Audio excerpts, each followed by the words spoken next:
자, 오늘은 뷰티풀 굿머니를 먼저 하려고 합니다. 자, 헤르메스 스탁의 하창한 본부장 나오셨습니다. 어서 오세요, 본부장님. 네, 안녕하십니까. 요즘 그 수급이 워낙 중요해서 네. 빨리 모셨습니다. 알겠습니다. 자, 시간의 거래 특징주부터 보겠습니다. 정서환 아나운서 전해 주십시오. 네, 어제 정규장에서 화두는 에너지 문제였습니다. 그 문제가 바로 시간 외에서도 반응을 했고요.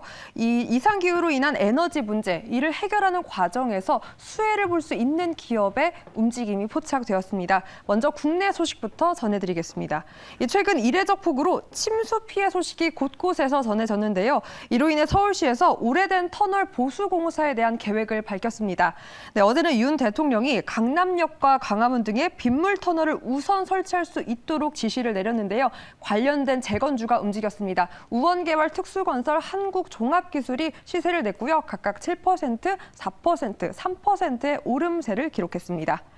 한편 중국에서는 61년 만에 폭염으로 스촨성 공장 전력 중단이 됐습니다. 이 공장 가동이 중단된 건데요. 이 스촨성에는 태양광이라던가 배터리 소재 업체, 이 알루미늄 등 이 원자재 부품 관련된 공장이 밀집되어 있습니다.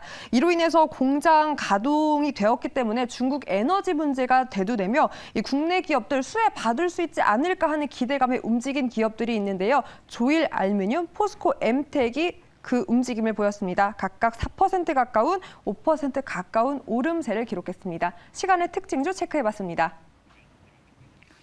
재건 관련 주식이 시간의 거래에서 움직임이 있었군요. 본부장께서는 가장 탑픽이 뭐예요? 네, 저는 조일 알루미늄을 좀 선정을 했습니다. 네. 일단은 뭐 주 요인이 이 차트를 보시면 매물대, 슈퍼 매물대 부분에서 지금 뚫어주려고 노력을 하고 있는데 이 부분만 뚫어주면 사실 굉장히 좀 강력한 시세가 분출될 수 있거든요. 아직까지는 거래량이 좀 덜 나와서 이 부분을 좀 체크해 보시면 좋지 않을까라고 보고 있고요. 일단 뭐 이슈는 있는 상황입니다. 이제 롯데 쪽이죠. 해서 미국의 합작법인을 설립을 했고 이제 준공 이후에도 이런 양극재에 대한 생산을 늘리려고 하고 있는 상황입니다.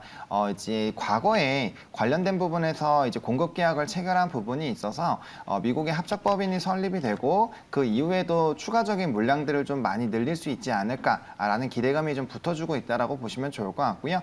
사실 이전에 대세적인 시세가 나왔을 때도 알루미늄 가격이 급등을 하면서 이제 관련주들 상승을 할 때는 이제 그때 이제 흑자 전환으로 전환하는 기조로 변화가 되고 있었는데 이제는 실적적인 부분에서도 상당 부분 유의미한 성장성이 좀 보이고 있는 상황이죠. 거기에다 이제 양극박 같은 경우는 이런 2차 전지도 소재에서도 좀 중요하게 인식이 되고 있는 부분이라서 향후 이제 이런 안정적인 산업 성장에 따른 추가적인 수혜들을 좀 볼 수 있지 않을까라는 기대감이 붙어주고 있다라고 보시면 좋을 것 같습니다. 사실 이렇게 조금 매물대 라인에서 계속적인 돌파 시도를 하다가 만약에 못 뚫으면 그에 따른 기간 조정이 좀 있을 수 있지만 현재 상황에서는 이런 에너지라든지 앞으로 소재 딴 부분에서도 좀 중요도가 높아지고 있어서 해당 부분이 충분히 좀 돌파가 되지 않을까라는 관점에서 관심을 갖고 있다라고 말씀을 드리겠고요. 일단 매수 같은 경우는 2,100원부터 2,180원까지 조금은 가격대가 내려왔을 때 매수하셔도 괜찮겠다. 아무래도 거래량이 아직까지 많이 발생을 하지 않아서 충분히 좀 매수 밴드로 접근이 가능하다라고 보고 있고요. 1차적인 목표가는 2,600원입니다. 해당 라인 부분을 뚫어줬을 때 이 매물대 상단 라인 부분 근처거든요. 그래서 해당 부분까지 뚫어주시면 이제 올일선 깨지지 않으면 끌고 가보시면 좋을 것 같고 만약에 거래량 동반해서 상승하다가 그 라인에서 좀 꺾이면 차익 실현을 해주셨다가 다시 재접근하시는 방향이 좋겠다라고 정리드리겠고요.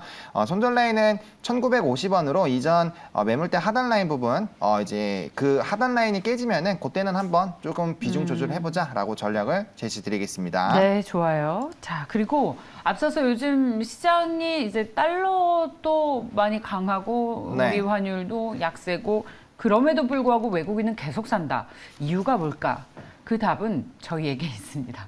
정서환 아나운서가 외국인과 기관의 특징주를 설명해 주겠습니다.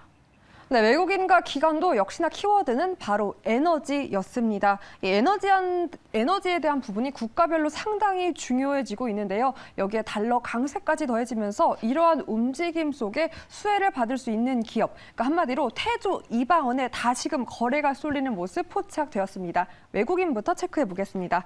먼저 태양광 OCI를 4거래일 연속해서 사들이고 있는데요. 이 중국 전력난에 태양광 폴리실리콘 품귀 현상으로 인한 매수세가 돋보이고 있습니다. 그리고 여전히 현대미포조선 27일 연속해서 매수하고 있습니다. 달러 강세까지 더해지며 이 환차익에 대한 기대도 높여나가고 있고요. 또 원전주로는 두산 에너빌리티 지금 12일 연속해서 담아내고 있습니다. 네, 그 밖에도 유럽이 이 에너지 위기에 대비해서 천연가스 석탄 수요를 늘리자 이 주춤하던 원자재가 다시금 오르고 있습니다. 이에 종합 상사주가 시장에서 관심을 받고 있는데요. 외국인은 포스코 인터내셔널을 담았고 그 밖에도 오리온까지 매수하는 모습 보였습니다. 기관 넘어와서 체크해 보겠습니다. 기관도 외국인과 움직임 비슷합니다. 이 사우디가 감산을 생산한다는 소식에 유가 반등을 보였고요. 이 S-오일 4거래일 연속해서 사들이고 있습니다. 그리고 선박 LNG 관련 기업으로는 역시나 세진중공업을 5거래일 연속해서 담아냈고요. 또 기관은 종합 상사주로 LX 인터내셔널 매수한 모습 포착되고 있습니다. 네, 그 밖에도 변압기 수요 증가 전망에 효성중공업을 담았고 어제 그제는 농심 오뚜기가 모두 매수 우위로 나타냈다면 어제는 농심 15일 연속해서 사들이고 있습니다. 네, 외국인과 기관 수급 체크해봤습니다. 언제나 수급은 중요하지만 수급은 모든 재료에 앞서지만 요즘 같은 시장에서는 이 저희 뷰티풀 굿모닝에서 언급되는 종목이 당일 분명히 흐름이 연속성이 있어서 네. 상당히 저도 많은 도움을 받고 있는데 보시니까 어떠세요? 저는 외국인 투자자들이 보니까 대표적인 환율 수혜주를 네. 집중적으로 사고 있다라는 네, 그렇죠. 특징이 보이고 기관 투자자들은 저희가 앞서서 태조 임학원 다음은 제조업 르네상스일 것이다 라면서 기계업종에 주목하자는 얘기를 했었거든요. 네. 기계업종에 기관 투자자들은 또 집중하고 있습니다. 요즘 수익률은 아마 외국인이 더 좋고 기관은 좀 왔다 갔다 하고 있지만 이런 순매수의 흐름을 보면 그 특징이 포착됩니다. 본부장께서는 외국인 특징주 뭘 주목하십니까? 네, 저는 OCI를 OCI. 네, 좀 주목을 하고 있습니다. 사실 이제 OCI 같은 경우는 조금 억울했었던 부분들이 있죠. 왜냐하면 이제 중국 쪽에서 워낙 폴리실리콘을 꽉 잡고 있는 상황이었고 좀 분위기가 좋을 때 중국 정부에서 가격적인 규제를 하다 보니까 해당 부분에서 조금 강력하게 좀 차익들이 좀 나왔습니다.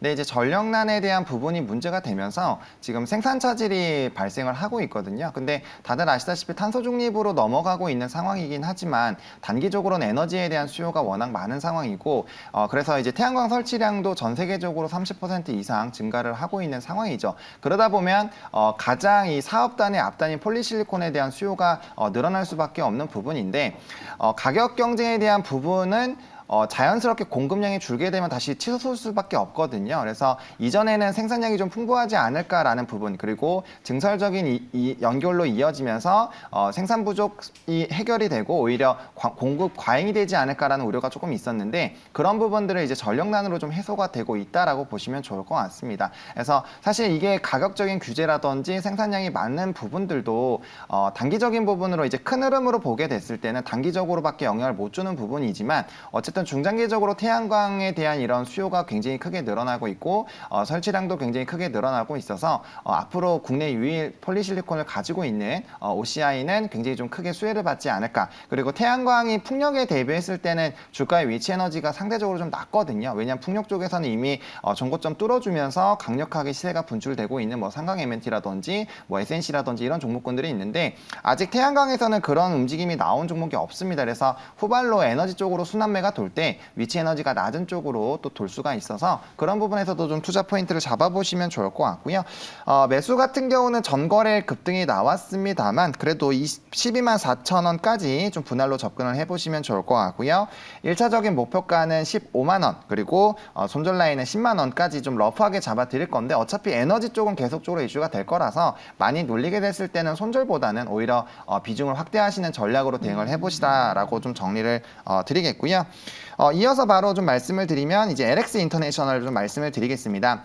종합상사가 최근에 분위기가 굉장히 좋은데 포스코 인터내셔널은 이미 전고점을 뚫고 이제 고공행진을 하고 있죠. 그래서 LX 인터내셔널도 상사 2위여서 해당 부분에서 좀 기대가 된다라고 보시면 좋을 것 같고요. 뭐 절대적인 이 실적의 상승 부분으로 봤을 때 이제 영업이익이 130% 이상 좋아지고 있어서 실적단에서도 좀 뒷받침이 되고 있다라고 보시면 좋을 것 같고요. 이렇게 원자재 가격에 대한 이슈가 발생을 하게 되면 이런 상사들은 수혜를 받을 수밖에 없습니다. 특히나 뭐 포스코 인터내셔널도 그렇고 LX 인터내셔널도 그렇고 예, 광수산이라든지 뭐 곡물 쪽에 지분 투자를 한 것들이 있어서 해당 부분들이 이제 관련된 뭐 보유무역주의로 넘어간다거나 아니면 생산량에 문제가 발생을 하게 되면 그런 부분에서 또 부각이 되면서 주가의 급등이 나올 수 있다라는 부분들 좀 체크를 해보시면 좋을 것 같고요. 또 이제 친환경 쪽으로 또 이제 사업의 포트폴리오를 좀 확장을 하고 있어서 이런 분위기도 충분히 중장기적 매력도를 좀 상승시킬 수 있는 주요 요인이다라고 보시면 좋을 것 같습니다.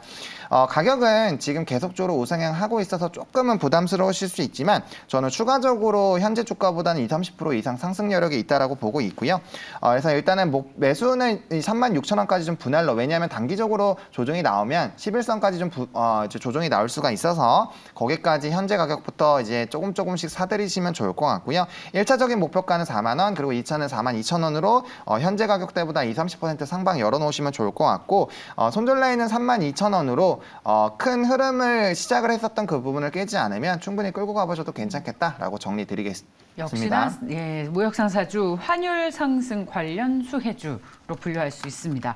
다음은 사모펀드가 순매수한 종목, 그리고 눈여겨볼 리포트 종목 보시죠. 전해주십시오. 외국인과 기관 모두 이 종합상사를 담아냈는데 본부장님은 기관에 이 종목을 픽해 주셨습니다. 포스코 인터내셔널과 함께 또 어떤 흐름 가져가는지 저도 체크해 보도록 하겠습니다. 사모펀드 장바구니도 체크해 볼 텐데요. 역시나 주제는 에너지였습니다. 일단 정책 기대감을 받고 있는 원전주죠. 두산 에너빌리티 무려 7월 말부터 계속해서 꾸준히 사들이고 있는 모습 확인되고 있고요. 태양광 에너지도 연속성 보이며 하나솔루션 매수하고 있습니다.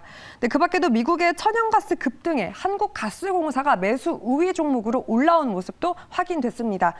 또한 선박용 액체수소 운반 소재를 영위하고 있는 이 동성 화인텍과 그동안 악재로 많은 하락세를 보였는데 기회라고 엿본 걸까요? 카카오뱅크까지 사들이는 모습 확인됐습니다. 사모펀드 종목까지 체크해봤습니다.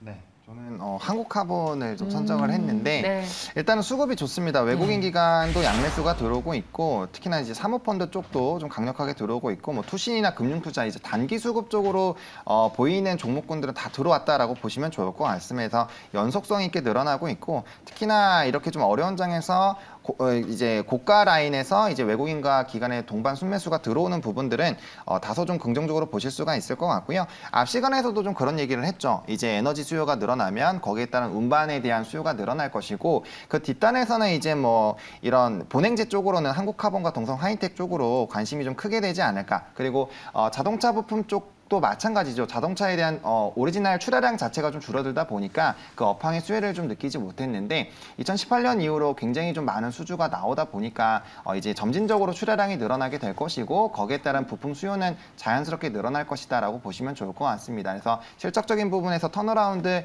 계속적으로 기대가 되고 있는 상황이고 워낙 많은 수주들을 받아서 향후 이런 이제 수요가 늘어나면서 오히려 실적은 굉장히 좀 크게 좋아지지 않을까. 그리고 한국카본도 정말 오랜 기간 이 고점 라인을 뚫어주려고 노력을 했는데 드디어 뚫어주고 지금 고공 행진을 가고 있죠. 그래서 이런 라인이 됐을 때는 신고가 흐름 강력하게 나올 가능성이 있어서 추가적인 수주들 좀 큰 흐름들을 좀 살펴보실 필요는 있지만 중장기적으로 충분히 좀 관심을 가져보실 상황은 됐다라고 정리를 드리겠고요.